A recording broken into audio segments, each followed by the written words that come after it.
দেখো বন্ধুরা, আজকে বৃহস্পতিবার, আজকে হচ্ছে রাখি বন্ধন। দেখো এদিকে আমার পুজো তো হয়ে গেছে। এবার আমার জায়ের মেয়েকে দিয়ে আমি গোপালকে রাখি পরাচ্ছি। যেহেতু দেখো বাড়ির মধ্যে ও একটাই মেয়ে আমাদের, ঠিক আছে? তাই গোপালকে রাখি পরিয়ে তারপরে আমার দুই ছেলেকেও রাখি পরাবে।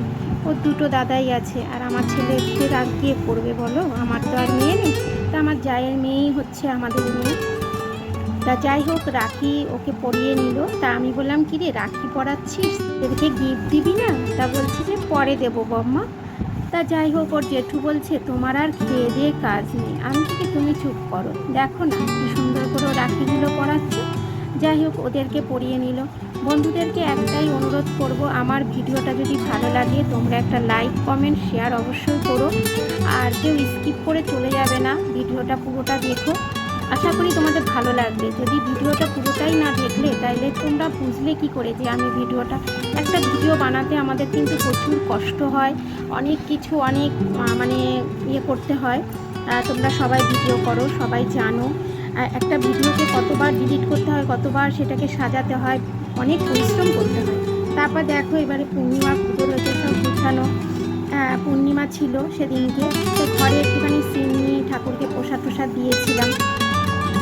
যাই হোক, দেখো পুজো, যেহেতু হাজব্যান্ড পুজো করতে চলে গেছিলো, ও হচ্ছে নাড়া নিয়ে চলে গেছিলো। তা সেদিনকে আমি সিংহাসনটা সাজিয়ে গুছিয়ে আমি পুজোটা দিয়েছি। যাই হোক, এবার দেখো গোপালের সামনে আর নারায়ণের সামনে একটু সিন্নি দেওয়া হয়েছিল, দেখতেই পাচ্ছ বন্ধুরা। তা পুজোটা হয়ে যাওয়ার পরেই হচ্ছে তারপরে আমার ছেলেদেরকে রাখি আমার গায়ের মেয়ে পরাবে। তা আমি এদিকে গুছিয়ে নিলাম, ও ওদিকে বাপের বাড়ি যাবে বলে একটু তাড়াতাড়ি করছে যে ওর দাদা ভাই আছে তাদেরকে রাখি পরাবে।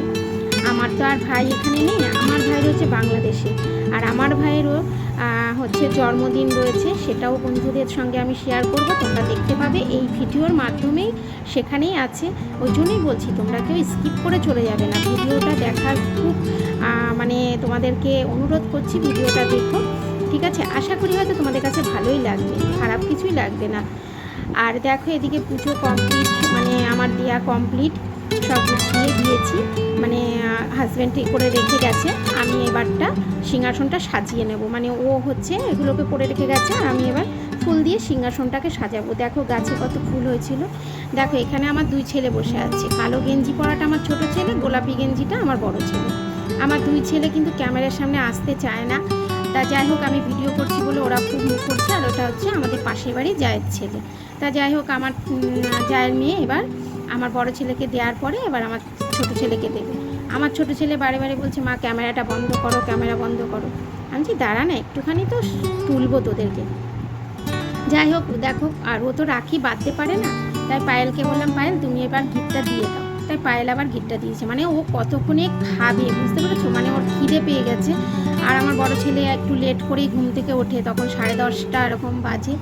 যাই হোক, এবার ছোট ছেলেকে রাখিটা পরিয়ে দিচ্ছে। দেখো ওই সত্যি এই দিনটা কিন্তু সব ভাই বোনদের কাছে একটা মানে মানে কি বলবো, একটা মানে ভালোবাসার একটা জিনিস। ভাইফোঁটা, রাখি বন্ধন, এগুলো সত্যি আসলে ভাই বোনদের সবার মনে একটা আনন্দ থাকে।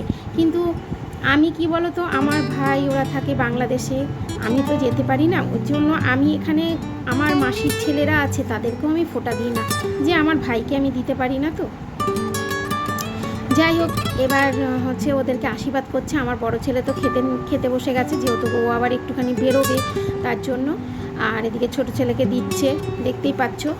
তা যাই হোক, ওকে কোনো রকম দিয়ে ওর মাকে বলছে আমাকে এবার খেতে দাও, আমার খিদে পেয়েছে। যাই হোক, আমি পায়েলকে বললাম, পায়েল একটু বেঁধে দাও। আমি প্রথমে রাখিটা একটু ধরে রাখলাম, ও পায়েল বেঁধে দিল।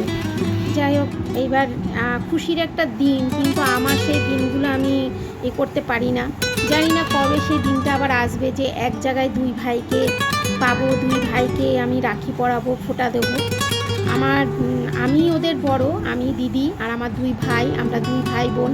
হ্যাঁ, কিন্তু কি বলতো, ছোটোবেলায় সেই জিনিসগুলো পেয়েছি, এখন বড় হয়ে বিয়ে হয়ে গেছি, আমি থাকি এক জায়গায়, তারা থাকে এক জায়গায়, খুবই হয়ে যায়। দেখো ভাইয়ের জন্মদিন রয়েছে, দেখো এবার আমার মা ভাইকে আশীর্বাদ করছে। তা পূজা সব কিছু গুছিয়ে দিয়েছে, আমাকে জিজ্ঞেস করছে দিদি কী কী করবো, আমি বলে দিয়েছি। ওর দেখো কি সুন্দরভাবে, দেখো পরিপাটিভাবে গুছিয়ে দিয়েছে, অনেক রকমের রান্না টান্না করে দিয়েছে, সুন্দর করে সাজিয়ে গুছিয়ে দিয়েছে।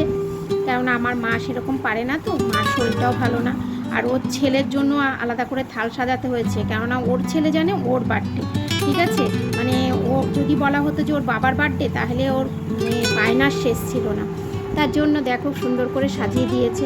তা আমি তো জন্মদিনে যেতে পারিনি, আমি এই ভিডিওর মাধ্যমেও দেখলাম, তোমাদের সঙ্গেও শেয়ার করলাম। বন্ধুরা কেমন হয়েছে সেটা একটুখানি বলো। আর আমার ভাইকে অনেক অনেক ভালোবাসা, হ্যাপি বার্থডে। আর হচ্ছে জন্মদিনের অনেক অনেক শুভেচ্ছা রয়েছে। আগামী দিনগুলো তোর যেন অনেক অনেক ভালো কাটে। দেখো এবার কেক কাটবে, তার জন্য দেখো বাবা ছেলে দুজনেই বসে আছে। আর এদিকে পূজা দেখো ক্যামেরা ধরেছে, দেখো রোস্ট বানাচ্ছে, দেখেছো? রোস্ট বানানোর সময় ক্যামেরাটা উল্টো করে ধরে নিয়ে দেখো বন্ধুরা আমার কাছে পাঠিয়েছে, দিদিভাই এই দেখো এটা পাঠিয়েছি। এবার কি করব বলো বন্ধুরা, তোমাদের সামনে একটুখানি শেয়ার করতে হলো, কিছু করার নেই। রান্না করতে করতে এক হাতে ক্যামেরা ধরে ও ভিডিওটা করেছে, তাই দেখো রোস্ট করেছে, সেই ভিডিওটা পাঠিয়েছে। আর একটু পোলাও রান্না করেছিল, যে রাত্রিবেলা যারা যারা আসবে সব খাওয়া দাওয়া করবে কেক কাটার পরে। তা যাই হোক বন্ধুরা, দেখো ভিডিওটা ভালো লাগলে আমার পাশে থেকো, আমিও তোমাদের পাশে আছি। আর আমার ভাইকে ওদেরকে একটু আশীর্বাদ করো, ওরা যেন খুব ভালোভাবে জীবনযাপন করে। আর আমার ছেলেদেরকেও আশীর্বাদ করো, তারাও যেন ভালো থাকে। এখানে যেতে তো পারলাম না, কিন্তু এই ভিডিওর মাধ্যমে একটু আনন্দ অনুভব করলাম। দেখো এবার রাত্রিবেলা কেক কাটতে বসেছে, দেখো দেখেছো কেক কাটতে বসেছে। তখনও আমার মামার ছেলেটা তখন ক্যামেরা ধরেছে। ওরা জানেই না যে কিভাবে ক্যামেরাটা ধরতে হয়। কি করা যাবে বলো বন্ধুরা, একটু তোমরা অ্যাডজাস্ট করে নিও, আমি তো কি করব বলো। দেখো কি সুন্দরভাবে কেক কাটছে, দেখো আমার ভাইয়ের কাটা হয়ে গেল, এবার ও ছুরিটা ধরেছে। তাহলে